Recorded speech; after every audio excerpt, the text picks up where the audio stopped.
লোকসভা নিৰ্বাচনত চৰম বিপৰ্যয়ৰ সন্মুখীন হোৱা AIUDF দলে ৰাজনৈতিক বিপৰ্যয় ৰোধিবলৈ পুনৰ ধৰ্মীয় সংগঠনৰ সহায় ল'বলৈ উঠি পৰি লাগিছে। জমিয়ত উলামা আৰু দৈনী তালিম বোৰ্ডৰ নেগুৰত ধৰি পুনৰুত্থানৰ চেষ্টা চলাইছে দলটোৱে। সেই উদ্দেশ্য আগত ৰাখি নগাঁৱতো তৎপৰ হৈ পৰিছে AIUDF।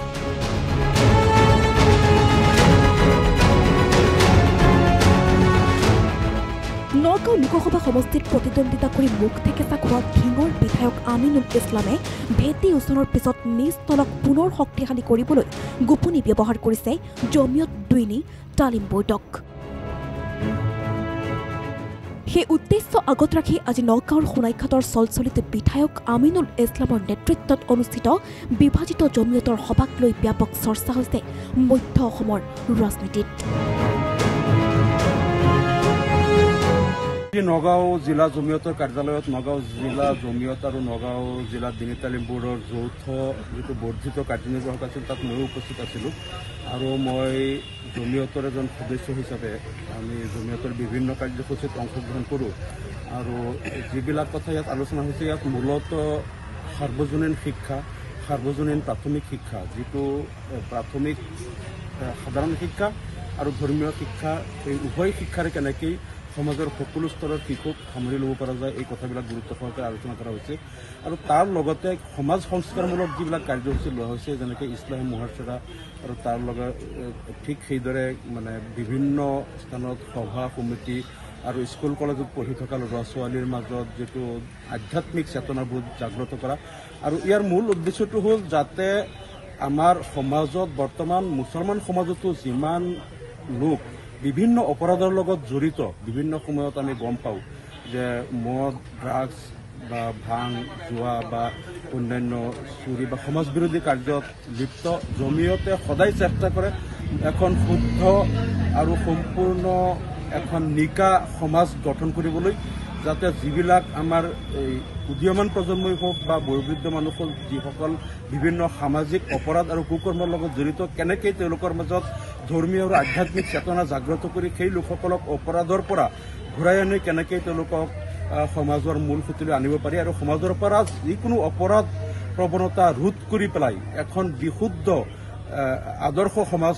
গঠন কৰিব পাৰি। জমিয়তৰ এইটো এটা মূল এজেণ্ডা আৰু সেই অনুসাৰে আমাৰ বিভিন্ন ছেমিনাৰ, জোনেল মিটিং বা বিভিন্ন সময়ত যুৱকসকলৰ মাজত ছেমিনাৰ, আলোচনা চক্ৰ এনেকুৱা ধৰণৰ কিছুমান আলোচনা হৈছে আৰু বিশেষকৈ যিসকল শিশু তেওঁলোকে যদিও স্কুল কলেজত পঢ়িব কিন্তু তেওঁলোকক সৰুতেই সুবাহী মক্তবৰ জৰিয়তে তেওঁলোকৰ মাজত আধ্যাত্মিক শিক্ষাৰ পাতনি মেলিবলৈ এটা এজেণ্ডা আমাৰ জমিয়তৰ সদায় থাকে, যাতে তেওঁলোকৰ মাজত শিশুকালতেই ধৰ্মীয় আৰু আধ্যাত্মিক চেতনা জগাই দিব পৰা যায়, যাতে তেওঁলোক ভৱিষ্যতে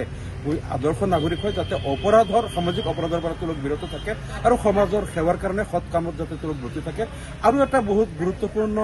এজেণ্ডা আজিও আলোচনা হৈছে, সেইটো হ'ল যেনেকৈ সদ্ভাৱনা মণ্ডপ বা আমাৰ সদ্ভাৱনা যাত্ৰা। ইয়াৰ আগতেও নগাঁও জিলা জমিয়তে আমাৰ খগেন মহন্ত প্ৰেক্ষাগৃহত এবাৰ ইয়াত আমাৰ সদ্ভাৱনা সভা এখন কৰা হৈছিলে আৰু তাতে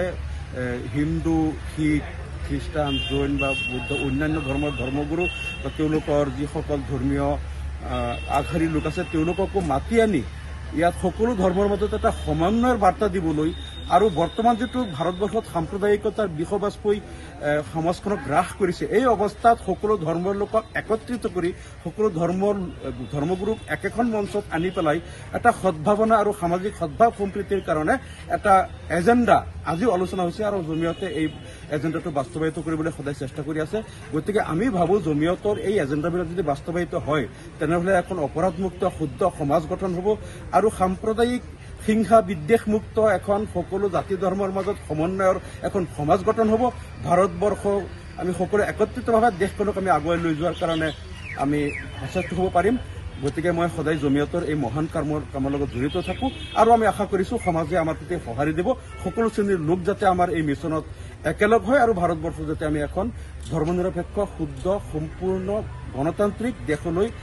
দেশ গঠন কৰাৰ কাৰণে আমি সকলোৱে আগুৱাই যাব পাৰোঁ, এইটো আমাৰ সকলোৰে প্ৰতি আহ্বান থাকিব।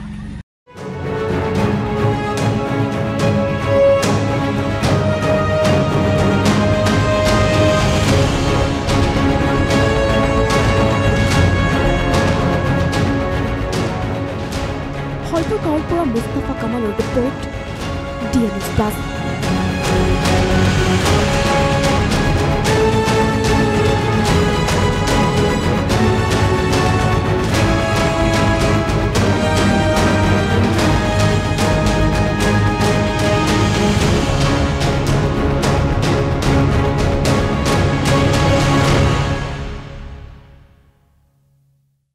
যিকোনো খবৰৰ বাবে যোগাযোগ কৰক আমাৰ এই নম্বৰত 7099017330 আৰু